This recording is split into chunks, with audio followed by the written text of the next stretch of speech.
everyone, it's Velocity with another Gears of War 4 Horde speedrun tutorial focusing on Rustlung, one of the more popular speedrun maps out there.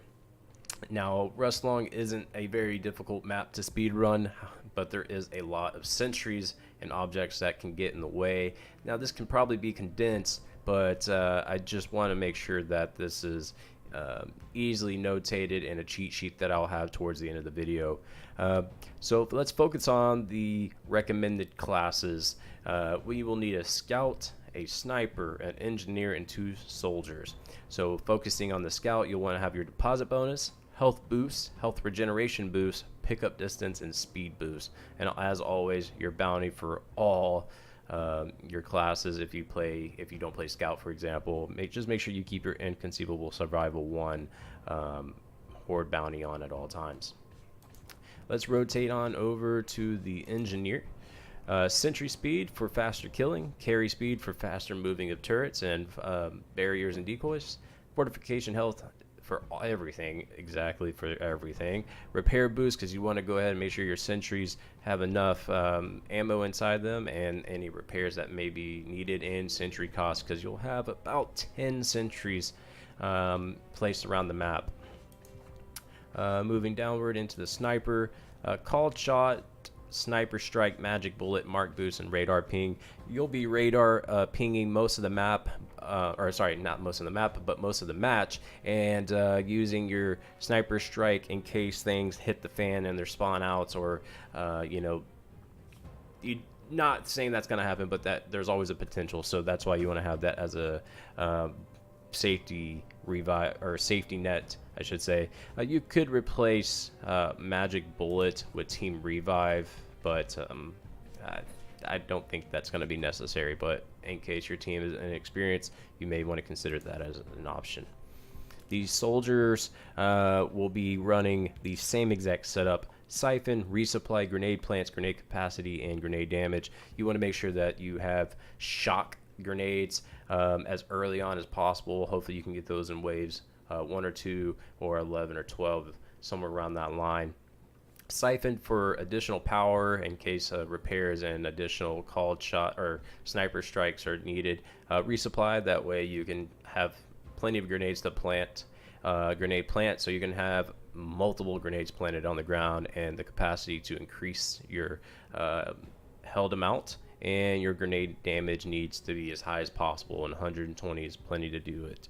So without further ado, let's actually jump into the map itself and discuss kind of where things will be inside the map, and then we'll talk about the cheat sheet that I have towards the end of the video. Now, there is one thing to note for the soldier while I'm on this, is that during waves 10, 20, 30, 40, and 50, you cannot plant. And I truly mean that. Do not plant in the yellow striped area.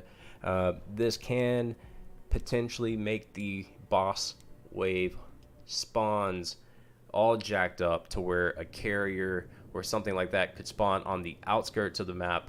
And you don't want that, because then the sentries are not going to be useful. You'll have to use drop shots and all these other things to try to get that under control. So we'll start with kind of where the engineers should have their sentry decoys and barriers placed. So let's start on this side of the room, and you will have a decoy in this corner, a barrier right here, a sentry right here, and a sentry here.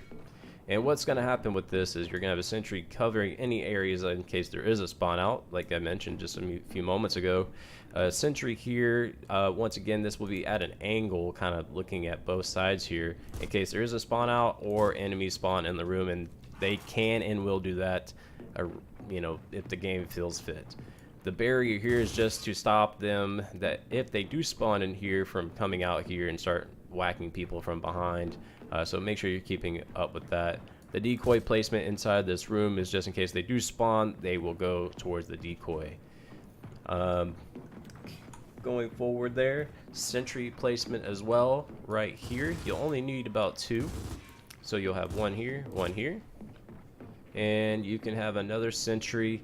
You could get away with placing it right here, and some are super aggressive and do that, but I recommend right here. That way you have enough time for the sentries, or I'm sorry, the grenades that I'm going to show here in just a moment to actually shoot those enemies. And so we'll do exactly the same here. 2 sentries, sentry here, sentry here, looking out from both sides, but mainly focusing on this area. So that will be right here, and a sentry here, a barrier here, and a decoy here. One thing I forgot to mention as well is that you could, and I believe you could, put a sentry here to just go ahead and kill any enemies that potentially spawn in here. It's not required. It's not a bad thing to do, especially if you have the power in the fabricator. So let's focus on the soldiers next. Pretty simple job. You will be planting your grenades all throughout this area, basically anywhere from here and here. So just know that this is about your cutoff line right here. So all grenades need to be planted here.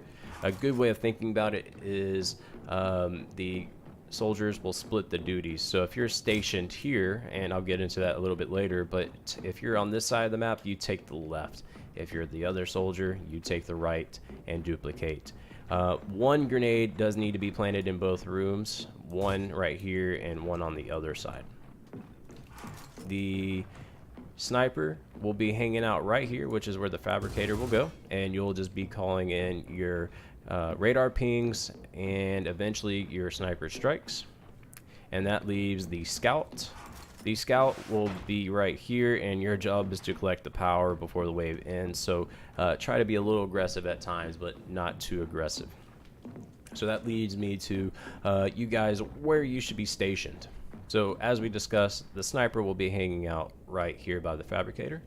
The scout can hang out right here, but it's not a bad idea to be hanging out in here as well, just in case, especially as you get deeper into the game. You don't want to go down. You want to make sure you stay up.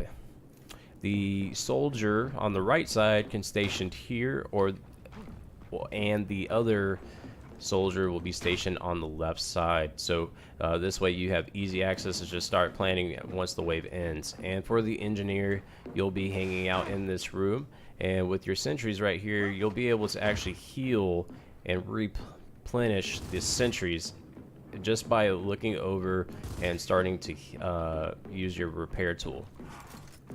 So pretty straightforward speedrun. Let's go ahead and take a look at the cheat sheet. That way we can discuss what it actually looks like on a map. So let's start with the left. Of course, we know that the recommended classes are 2 soldiers, a sniper, a scout, and an engineer. And then from there on the far right, we have a legend and the difficulty for those that don't actually get a chance to watch the video but want to know what to expect.